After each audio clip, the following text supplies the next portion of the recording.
Study IQ IAS, आपका selection हमारा mission. नमस्कार दोस्तों आज चुनाव परिणामों का दिन है और अलग अलग राज्यों में बड़े पैमाने पर हम सत्ता परिवर्तन का रुख देख रहे हैं, यद्यपि असम पुडुचेरी में अगर इसको छोड़ दिया जाए तो। लेकिन सबसे ज्यादा चुनाव परिणामों की चर्चा हो रही है बंगाल की, जहां पर बीजेपी बहुत बड़े बहुमत की तरफ बढ़ती हुई दिख रही है। लेकिन एक राजनीति विज्ञान के छात्र और राजनीति में इंटरेस्ट रखने वाले प्रतिनिधि के तौर पर मेरा सबसे ज्यादा ध्यान जाता है तमिलनाडु पर, क्योंकि तमिलनाडु के चुनाव परिणाम आश्चर्यजनक ही नहीं है, एक पूरा टेक्टोनिक शिफ्ट दिखाते हैं। एक तरीके से आप समझिए कि ये द्रविडियन हेजिमोनी के अंत को दिखा रहे हैं, वह हेजिमोनी जिसने पिछले 59 सालों से दिल्ली की सत्ता को सीधी चुनौती दे रखी थी। विजय की नई नवेली पार्टी TVK लगभग मानकर चलिए 151 सीटों को पार कर रही है और कई कैबिनेट मंत्री तमिलनाडु के बहुत पीछे चल रहे हैं या हार चुके हैं। महत्वपूर्ण यह है कि ऐसा परिणाम आया क्यों? क्योंकि यह चुनाव जो था वह नेताओं के बीच में नहीं था, वास्तव में यह चुनाव जनता और व्यवस्था के बीच में था। विजय की पार्टी ने उन सीटों पर कब्जा किया है जहां पिछले 30 सालों से कोई थर्ड पार्टी एंट्री नहीं कर पा रही थी। अगर आप देखेंगे तो आज के वीडियो में हम यह नहीं पूछेंगे कि कौन जीता कौन हारा, हम पूछेंगे कि क्या इतिहास खुद को दोहराता है और कैसे दोहराता है इतिहास। क्या विजय 1967 के अन्ना दुरई हैं या 1977 के MGR? आइए इस पूरे व्यवस्था को और व्यवस्था परिवर्तन को थोड़ा डीप डाउन समझने का प्रयास करते हैं। तमिलनाडु की राजनीति को अगर समझना है तो हमें 1920 के जस्टिस पार्टी आंदोलन तक जाना होगा। पेरियार का आत्मसम्मान आंदोलन जो था उसने पिछड़ों को आवाज दी। अन्नादुरई ने, जिन्होंने हिंदी विरोध को तमिल अस्मिता का कवच बना लिया था, और करुणानिधि, जयललिता जैसे नेताओं ने इसे वेलफेयर स्टेट की परिभाषा जोड़ी और नए सिरे से वेलफेयर स्टेट का कॉन्सेप्ट ऐड किया। द्रविड़ राजनीति ने तमिलनाडु को भारत का मैन्युफैक्चरिंग हब बनाया, डेट्रॉयट ऑफ एशिया कहा गया इसे। लेकिन सफलता के साथ साथ जो चीज आई वह थी अहंकार। जब राजनीति आंदोलन से आगे बढ़कर परिवार में सिमट जाती है तो पतन अवश्य होता है। 2021 से 2026 के बीच स्टालिन प्रशासन बालू माफिया, शराब माफिया के आरोपों में घिरता है। तमिलनाडु की अर्थव्यवस्था का एक बड़ा हिस्सा परिवार नियंत्रित व्यवसायों में चला जाने लगता है और सरकारी खजाने से ज्यादा पैसा पार्टी मशीनरी में जाने लगता है। जनता शांति से यह सब देख रही थी। हिंदू विरोध, हिंदी विरोध, सनातन पर बयानबाजी, इन सब ने उत्तर भारत में सुर्खियां बहुत बटोरी। लेकिन तमिलनाडु के युवा को इससे क्या मिला? जो AI के इस दौर में और ग्लोबल सप्लाई चेन में अपनी नौकरी और भविष्य ढूंढ रहा था। द्रविड़ मॉडल पहचान दे रहा था लेकिन भविष्य नहीं दे रहा था, और यही इसकी सबसे बड़ी वीकनेस थी। पिछले 5 सालों में अगर आप गौर करिए तो क्या बदला? 2021 से 2026 के बीच में DMK के द्रविडियन मॉडल में एक ठहराव आ गया था, एक स्टैग्नेशन आ गया था। भ्रष्टाचार के आरोप बहुत ही मुखर थे। बालू माफिया, टेस्मैक यानी कि शराब बिक्री पर सरकारी नियंत्रण, इन सब ने वहां के समाज में एक ऐसा साइलेंट एंगर पैदा किया कि जिसे इंटेलेक्चुअल्स भांप ही नहीं सके। जनता को अगर हम कल्याण की बात करें तो निश्चित तौर पर कल्याणकारी योजनाएं चली और जनता को कल्याण का लाभ मिला भी, लेकिन विकास में तमिलनाडु कहीं पीछे छूटने लग गया था। विजय की पार्टी की अगर हम बात करें और विजय की जीत को डिकोड करने की बात करें तो विजय ने पार्टी कल नहीं बनाई है। उन्होंने 15 साल पहले मलक्कल EIM को राजनीति की नर्सरी की तरह सींचा था, जब रजनीकांत कैमरे के सामने सोच रहे थे विजय अपने प्रशंसकों को ब्लड बैंक और डिजास्टर रिलीफ में लगा रहे थे। उन्होंने एक सोशल इंफ्रास्ट्रक्चर बना दिया था जो कि बहुत समाज में गहराई तक जुड़ा हुआ था। विजय की फिल्मों का चयन अगर आप देखिए, वो बहुत ही कॉन्शियसली थिंकिंग वाली फिल्में थी, जैसे कि कत्थी जिसमें कि वो किसान मुद्दे को उठाते हैं, मर्सल जिसमें GST और हेल्थ के मुद्दे को उठाते हैं, सरकार जिसमें वो फर्जी वोटिंग के मुद्दे को उठाते हैं। उन्होंने फिल्मों को ट्रोजन हॉर्स की तरह इस्तेमाल किया। जनता को राजनीतिक भाषण सुनने की जरूरत ही नहीं रखी, स्क्रीन पर वे अपना मुख्यमंत्री देख रहे थे और चुन रहे थे। उन्होंने अपनी पहचान एक्टर से एक सेवक की तरह बदल ली थी। वो अपनी पहली रैली में उन्होंने साफ कह दिया था कि वे विचारधारा के विरोधी नहीं हैं, वो विफलता के विरोधी हैं, और यह सब जनता तक बहुत सीधा पहुंच रहा था। 5 ईयर में अगर आप देखिए ऐसा नहीं है कि तमिलनाडु के एंट्री में सुपरस्टार्स की एंट्री नहीं हुई। विजय ने रजनीकांत की तरह इंतजार नहीं किया, इनडिसिसिवनेस नहीं दिखाया, ना ही कमल हासन की तरह से वो सुपर इंटेलेक्चुअल की तरह जनता के सामने पेश हुए। उन्होंने पिछले 5 सालों में रसिगर मंदरम्स यानी कि फैन क्लब्स जो जिनको कहते हैं, उनको एक सोशल सर्विस आर्मी में कन्वर्ट कर दिया। आपदा प्रबंधन हो या विजय फ्री ट्यूशन सेंटर्स हो, उन्होंने जमीनी स्तर पर डीएमके के कैडर से बड़ा नेटवर्क खड़ा कर लिया था।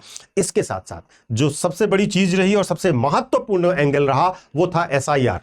जी हां, स्पेशल इंटेंसिव रिवीजन, जिसका आपने लगातार न्यूज में सुना है। 2026 से पहले चुनाव आयोग ने जो सफाई अभियान चलाया उसने डीएमके की मशीनी जीत को पीछे कर दिया। 11% फर्जी वोट काटे गए और यह एक अदृश्य क्रांति थी और करीब 90 लाख नए वोटर्स जुड़ते हैं तमिलनाडु में। और ये युवा वोटर्स द्रविड़ आंदोलन के इमोशनल हैंगओवर से बाहर निकल चुके थे। उनके लिए पेरियार एक इतिहास थे, उनके लिए विजय उनका भविष्य था। ये वो बच्चे थे जिन्होंने करुणानिधि और जयललिता का दौर नहीं देखा था। उनके लिए आत्मसम्मान का मतलब है बिना रिश्वत के नौकरी और विश्व स्तरीय शिक्षा, और विजय ने इसी एस्पिरेशनल क्लास को टारगेट किया, बिल्कुल डायरेक्ट एड्रेस किया। डिजिटल वॉरफेयर की भी अगर हम बात करें तो जहां डीएमके का आईटी सेल ट्विटर पर लड़ रहा था, वहां पर विजय की टीम ने इंस्टाग्राम रील्स बनाई, व्हाट्सएप ग्रुप्स के जरिए हर गांव के नुक्कड़ तक पहुंच बनाई और इस तरीके से उन्होंने डिसेंट्रलाइज्ड कैंपेनिंग का एक मास्टर क्लास पेश किया राजनीति के अंतर्गत।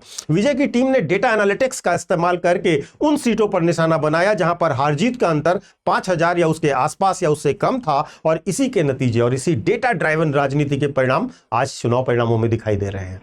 देखिए, अगर हम इनके परिणामों को थोड़ा डीप डाउन और सेक्टर वाइज एनालाइज करें तो चेन्नई, कोयंबटूर, मदुरई, यहां पर टीवीके की बढ़त 70% से ज्यादा है, जो यह बताती है, जो शहर है, जो बड़े शहर है, वो बताते हैं कि उन्हें फ्रीबीज नहीं चाहिए, गुड एडमिनिस्ट्रेशन चाहिए, सुशासन चाहिए। कोथापुर में स्टालिन का इस तरीके से अपनी जीत के लिए संघर्ष करना यह साबित करता है कि वहां पर अब कोई भी सीट सुरक्षित नहीं थी। यह साबित करता है कि शहर का पढ़ा लिखा वर्ग अब वंशवाद से, डायनेस्टी पॉलिटिक्स से ऊब चुका है। उदयनिधि स्टालिन हो या कोई भी जो वंशवाद से आते हैं, उन सब के लिए इस तरीके से बहुत कम अंतर से जीतना और जीत के लिए संघर्ष करना, यह संकेत है कि जनता अब राजकुमार नहीं चाहती, राजकुमार से ऊब चुकी है। देखिए, कावेरी डेल्टा को भी अगर आप देखिए तो कावेरी डेल्टा जो था, जो डीएमके का हृदय माना जाता था, वहां किसानों ने सिंचाई और मुआवजे के मुद्दे पर स्टालिन से गुहार की, लेकिन स्टालिन ने उनका साथ छोड़ दिया। विजय की एग्री पॉलिसी 2.0 ने यहां सेंध लगाई। एआईएडीएमके की अगर हम बात करें तो मुख्य विपक्षी दल था, इसका पूरा का पूरा वोट बैंक लगभग विजय की ओर शिफ्ट हो गया। क्यों?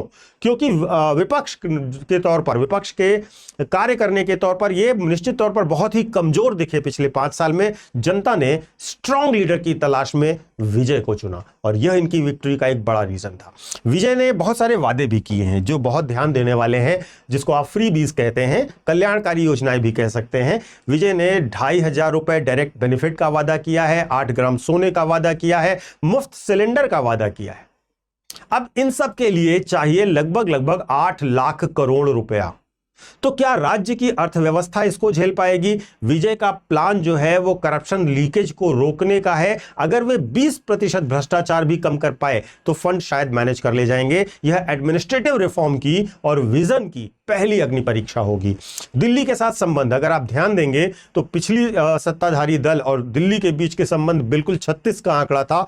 विजय एंटी हिंदी कार्ड नहीं खेलेंगे, वे प्रो तमिल अवश्य हो सकते हैं लेकिन कोऑपरेटिव फेडरलिज्म के साथ चलेंगे। इससे तमिलनाडु को केंद्र से अधिक फंड्स मिल सकते हैं, प्रोजेक्ट्स मिल सकते हैं जो कि तमिलनाडु की ग्रोथ में हेल्प करेंगे। यह भारत की राजनीति में एक नए क्षेत्रीय संतुलन का निश्चित तौर पर जन्म होगा, जिसमें भारत की राजनीति अभी तक पिसती चली जा रही थी, स्पेशली तमिलनाडु की राजनीति। देखिए 4 मई 2026 आज यानी कि आज की शाम अगर हम फाइनली बात करें तो यह अंत नहीं है, यह एक नई शुरुआत है तमिलनाडु के लिए।